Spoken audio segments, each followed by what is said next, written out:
Welcome to Chidam Education Center, class 10th math. और today topic discussion about exam के बारे में discussions कि क्या चैप्टर कौन सा चैप्टर कितने मार्क्स का है, फिर उस पर वर्क करते हैं। देखो फर्स्ट तो कॉन्सेप्ट होना चाहिए कि आपका मोस्टली स्टूडेंट्स का अभी तक सिलेबस कंप्लीट हो चुका होगा। तो पहला वर्क है आपका कि सिलेबस हमारा अपना मैथ का कंप्लीट करना, उसके बाद में फिर एक्स्ट्रा वर्क प्रीवियस सेट और सैंपल सेट्स आते हैं। तो अगर हम चैप्टर वाइज देखें कि कौन चैप्टर कितने मार्क्स का है, तो आपका जो रियल नंबर है अप्रोक्सीमेटली 6 मार्क्स का रहता है आपके बोर्ड एग्जाम्स में। पॉलिनोमियल्स और pair of linear equation in two variables और quadratic equation and AP arithmetic progression जो है आपका, ये सारा कॉन्सेप्ट मिलके polynomials plus pair of linear equation in two variables, quadratic equation and AP, ये अप्रोक्सीमेटली 20 मार्क्स का है। तो मतलब वेटेज है इसका, पॉलिनोमियल कॉन्सेप्ट हो गया, linear equation in two variables हो गया, क्वाड्रेटिक इक्वेशन एंड एपी, तो ये चारों कॉन्सेप्ट मिला के आपके अप्रोक्सीमेटली 20 मार्क्स रखते हैं। तो एक बहुत बड़ा पार्ट है यहाँ पे, ये कह सकते हैं। तो इसके बाद में कोऑर्डिनेट ज्योमेट्री है आपके पास, दैट इज 6 मार्क्स। और ज्योमेट्री का दूसरा पार्ट था आपका ट्रायंगल प्लस सर्कल, ये अप्रोक्सीमेटली ट्रायंगल और सर्कल मिला के आपका अप्रोक्सीमेटली 15 मार्क्स का आता है। इसके बाद में trigonometry and height and distance, ये दोनों कॉन्सेप्ट अप्रोक्सीमेटली 12 मार्क्स की रहेंगी। और मेंसुरेशन है आपके पास, दैट इज अप्रोक्सीमेटली 10 मार्क्स के आसपास, 10 मार्क्स का है। और स्टैटिक्स एंड प्रोबेबिलिटी, ये आपका 11 मार्क्स का टोटल सम हो गया 80, और 20 मार्क्स का आपका इंटरनल असेसमेंट रहता है। इसके बाद अगर सेक्शन देखेंगे तो इसमें सेक्शन हो गया आपके पास A B C D E. Section A आपका 20 मार्क्स और ईच 1 मार्क्स होगा, 20 क्वेश्चन होंगे तो 20 मार्क्स होंगे, ईच 1 मार्क्स से एमसीक्यूज होंगे, टिक मार्क्स जो होती हैं। तो ये कहां से आएंगे, ये आपके क्वेश्चन बेस्ड होते हैं, आइडेंटिटी बेस्ड होते हैं। तो आइडेंटिटी स्ट्रॉन्ग करना, सारे के सारे फार्मूले स्ट्रॉन्ग करना सबसे पहली प्रायोरिटी होनी चाहिए कि एग्जाम देने से पहले अभी से स्टार्ट कर दीजिए। ईच चैप्टर का आइडेंटिटीज को एक नोटबुक में नोट कीजिए, सारे के सारे चैप्टर का कलेक्शन, और स्टार्ट टू लर्न इट। अभी से स्ट्रॉन्ग करेंगे तो तब तक स्ट्रॉन्ग हो जाएगा। अभी बहुत से स्टूडेंट को मैं ऑब्जर्व करता हूँ कि दे आर वर्किंग प्रॉपरली, वो वर्किंग करते हैं, ठीक है, सोल्व करते हैं क्वेश्चन, लेकिन आइडेंटिटीज मेंशन करते हैं बुक से। एग्जाम के टाइम में book will be not available, book available नहीं होगी, तो स्ट्रॉन्ग कर लीजिए अभी से आइडेंटिटीज। सेकंड सेक्शन भी होगा, that is very short question answer. तो 5 क्वेश्चन होंगे इसमें, ईच 2 मार्क्स है, तो 5 टू 10 मार्क्स का रहेगा ये पार्ट। सेक्शन सी होगा आपका, शॉर्ट आंसर्स होंगे इसमें, ये वेरी शॉर्ट थे, ये वाले शॉर्ट आंसर होंगे। 6 क्वेश्चन होंगे, 3 मार्क्स का ईच है, तो 3 6 18 मार्क्स हो गया आपके पास। सेक्शन डी होगा, 4 क्वेश्चन होंगे इसमें, 5 मार्क्स का ईच है, तो 4 5 20 लॉन्ग आंसर है, तो 20 मार्क्स का होगा। सेक्शन ई आपकी केस बेस्ड क्वेश्चन आते हैं, तो आपका 3 इसमें केस स्टडी होगी, और जहां पर 4 मार्क्स का ईच है, तो 3 4 12, तो ये 12 मार्क्स का हो गया। तो ये आपके सेक्शन वाइज होंगे। तो अभी वैसे अवेयर नहीं होंगे इसके बारे में, लेकिन सबसे इम्पोर्टेंट पार्ट यही होता है एग्जाम देने से पहले कि क्या चैप्टर, कौन सा चैप्टर कितने मार्क्स का आ रहा है, तो वो हमें प्रॉपर्ली अवेयर होना चाहिए। अभी अगर हम यहाँ पर देखें तो इसका वेटेज बहुत ज्यादा है। इसके बाद में ट्रिग्नोमेट्री, हाइट एंड डिस्टेंस है, ज्योमेट्री, ट्रायंगल प्लस सर्कल है, तो यहाँ पर इसको बहुत ज्यादा फोकस करने की जरूरत है। एक एमसीक्यूज वाला पार्ट है आपका, 20 मार्क्स के एमसीक्यूज आते हैं, तो ये कहां से आते हैं, ये आपके सारे चैप्टर्स से स्ट्रॉन्ग होनी चाहिए, आइडेंटिटीज स्ट्रॉन्ग होनी चाहिए।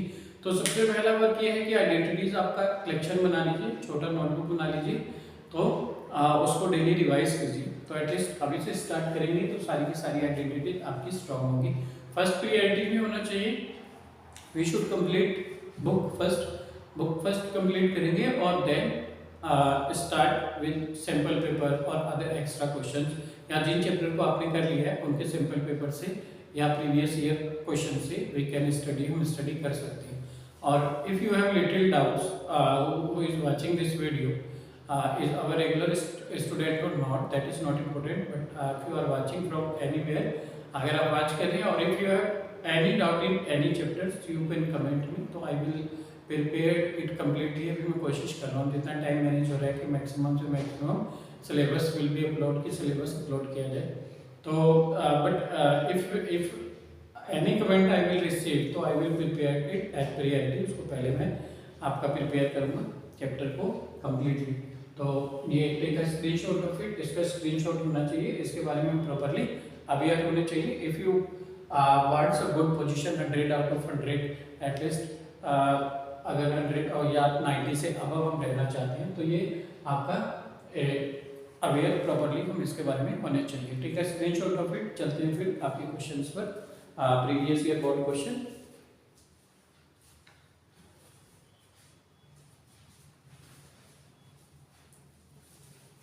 ठीक है,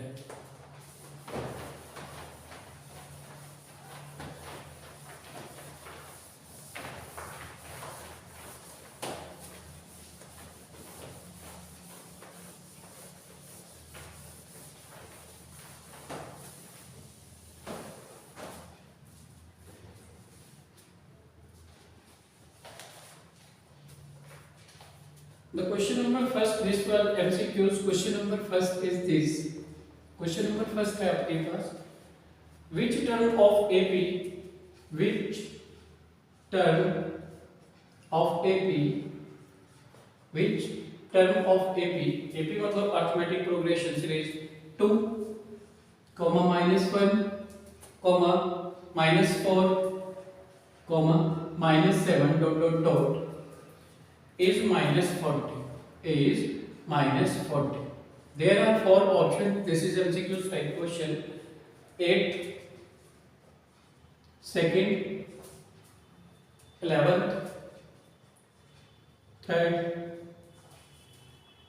15th, and 4th, 23rd.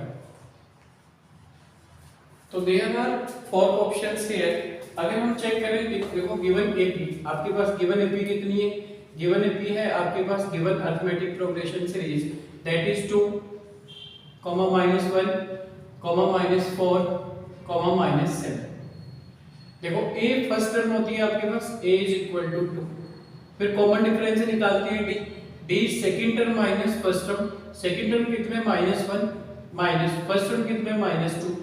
तो d = देखो -1 -2 -3, तो डिफरेंस आपके पास -3 आ गया। इन्होंने पूछा था इस गिवन सीरीज की विच टर्म इज -40, तो let we assume here let nth term of given series is -40। इसकी nth टर्म -40 है, therefore आपके पास आइडेंटिटी होती है an = a + n - 1 * d। तो we assume here nth term is -40, तो an is -40 is equal to a is here 2 plus n we have to calculate into d is -3। it will be shifted here -40, ये plus है यहाँ पर आएगा minus हो जाएगा, -2 equal n - 1 multiply -3, -40 - 2 this is equal to -42, n - 1 multiply -3। तो देखो multiply में है तो ये अपॉन में आ जाएगा, -42 upon -3 is equal to -n - 1। Minus minus cancel out, 3 1 जा 3, लेफ्ट 1, 3 4 जा 12, 14 equal n - 1। this n will 1 will be shifted here, तो 14 plus 1 equal n, तो n equal कितना आया? 15। इसका मतलब इसकी 15th टर्म कितनी हो जाएगी? -40। तो ऑप्शन थर्ड इज करेक्ट।